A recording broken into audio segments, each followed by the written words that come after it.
So I found a couple YouTube shorts.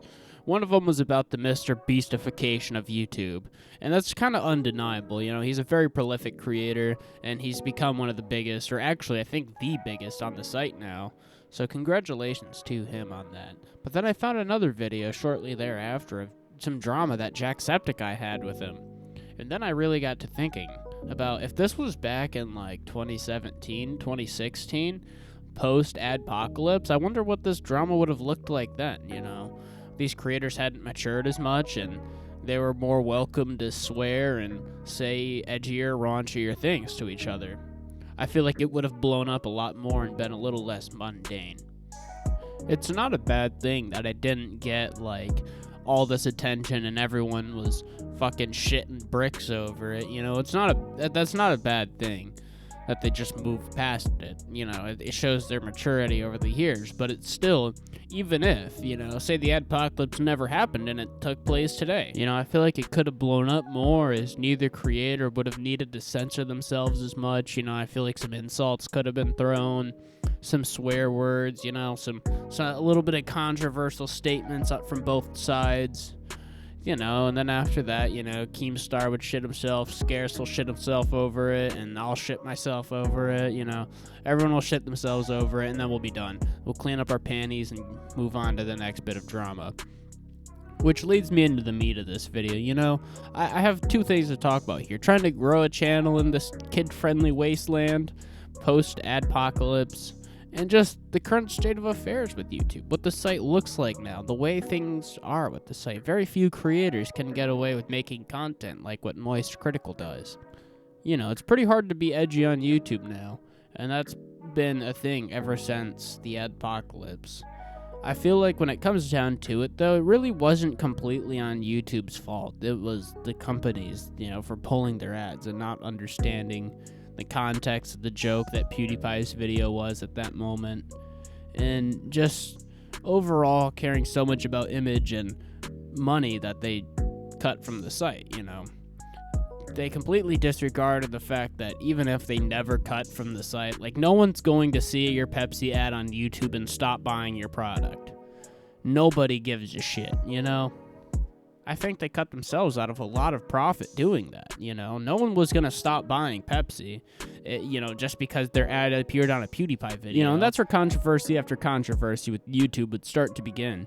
People blaming them for the addpocalypse, and it's not to say YouTube was the golden child in the addpocalypse and that they handled it so greatly, but there was kind of a 50-50, you know, between YouTube and the advertisers, and a lot of people want to put 100% of the blame on YouTube, and that's just not the case. You know, many creators had their problems and a lot to say about what was going on with YouTube at that time. I'm guilty as charged, and now privated videos where I just blame YouTube and blame YouTube, you know.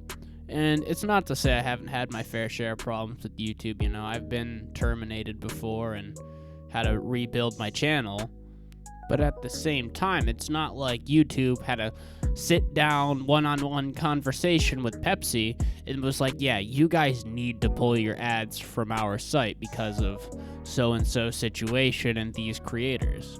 You know, that was the ad's decision to be like, yeah, we don't want to be on this site. We want to miss out on all this profit.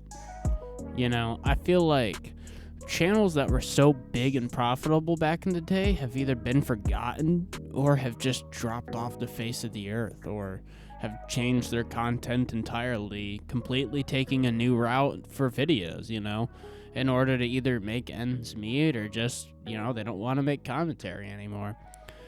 You know, from the standpoint of maturity, I can vouch for it. You know, I don't do commentary like I used to. Most of my videos that were commentary have been privated or deleted. You know, when it comes to content now, I like to mix it up a little bit and upload something a little bit different. It's not as satisfying to get on the internet and spend all day finding random videos just to lambaste. You know, for as much as I enjoy shit talking and making commentary, it's just not what I want to focus my channel towards. You know, I'll still be heavy into the commentary elements and raunchier content, but it won't be strictly commentary like it was back in the day. Which leads me into what I was talking about at the very beginning of this video. Like, what if the addpocalypse had never happened? What would all these creators' channels look like? Because there's conversations they keep off their videos. Like, we all know that we all have private conversations where we say shit that would definitely 200% be demonetized on YouTube. Like shit that you just straight up would be banned for. We all have private conversations like that. Even creators like PewDiePie, Jacksepticeye, Mr. Beast, it doesn't matter who you are, you say shit that's cancelable in your private life. It's good to keep it to your private life, but how much of that would be able to leak out into their content today without the addpocalypse having happened? Take a creator like Leafy is Here, for example, where a lot of that was part of his just overall content. And he uploaded his videos at a time where saying the things that he did and making the videos that he did were A-okay, compared to, again, now, where you would be demonetized or even banned, as we've seen Leafy get banned multiple times, multiple of his channels have been terminated.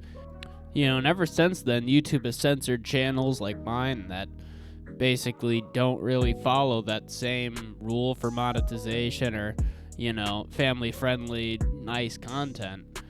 And it's not like a huge deal, but if you want to get by making content like this, you're not going to get by financially. The only way you're going to get by is if you're making it just for the sake of pure enjoyment. Like in my personal case, it's just the fun of building something, watching people subscribe, putting each little audio clip and video piece together as I make a video that I get to post, something I can feel proud of. Growing a channel now is harder than ever. There's so many more channels and YouTube Shorts exist, so there's so much more other content being posted every single day as more and more people are just posting multiple videos a day, treating it like TikTok. I found channels that are big just because of their YouTube Shorts. And, I'm not some channel growth guru, but at this point, I think that's the way to go. That's what people upload now, and that's what people want to see, is the short-form content, Watching a video like this, where it's just someone sitting and yammering at absolutely nothing, isn't really as desirable as it once was. Either way, thanks for watching this video if you made it this far, and thanks for the recent support on my channel. It feels like every time I open my channel dashboard, I've got new subscribers. Even though it may not be a lot, it's still very appreciated and helps keep me inspired to make new videos and push out more and more content. And it kind of activates that creative sector in my brain. So, either way, if you guys like these type of videos where I'm just sitting and talking, let me know in the comments down below, or just drop a like and I'll know. Until then, I'll see you guys in the next one.